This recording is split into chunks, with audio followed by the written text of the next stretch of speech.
எங்களுக்கு வர ஈபி பில்லை விட பவர் ஃபேக்டருக்கு வரக்கூடிய பெனால்ட்டி தான் எங்களுக்கு ரொம்ப அதிகமாக இருக்குன்னு சொல்கிற கஸ்டமர் நிறைய பேர் இருக்காங்க. எதனால் பவர் ஃபேக்டருக்கு பெனால்ட்டி போடுறாங்க, இந்த பவர் ஃபேக்டரை எப்படி நம்ம இம்ப்ரூவ் பண்ண முடியும், இந்த பவர் ஃபேக்டர் எவ்வளோ இருக்கணுன்றதை இந்த வீடியோவில் டீட்டெயிலாக பார்க்கலாம்.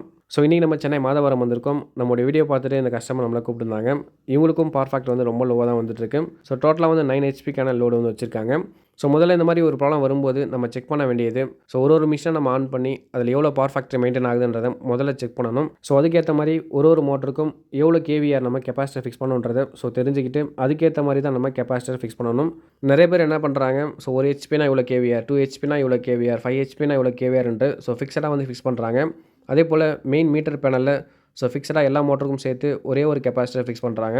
ஸோ கண்டிப்பாக இந்த மாதிரி கெப்பாசிட்டரை ஒரு இடத்துல ஃபிக்ஸடாக நம்ம ஃபிக்ஸ் பண்ணவே கூடாது.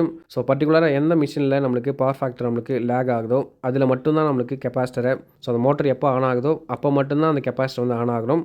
அதை மாதிரி ஃபிக்ஸ் பண்ணும்போது மட்டும்தான் நம்மளுக்கு பவர் ஃபேக்டர் இம்ப்ரூவ் ஆகும்.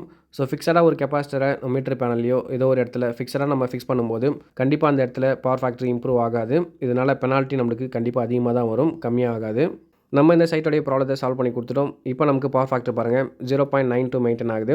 ஸோ 0.85லேருந்து 1 வரைக்கும் பவர் ஃபேக்டரை நம்ம மெயின்டைன் பண்ணணும். ஸோ 0.85க்கு கீழே வரும்போது மட்டும்தான் நம்மளுக்கு ஈபியில் பெனால்ட்டி போடுவாங்க. இவங்களுடைய ஆவரேஜ் பவர் ஃபேக்டர் பார்த்தீங்கன்னா 0.5 இருந்திருக்கு. ஸோ இதுக்கப்புறம் பார்த்தீங்கன்னா 0.92 நம்மளுக்கு மெயின்டைன் ஆகுங்க.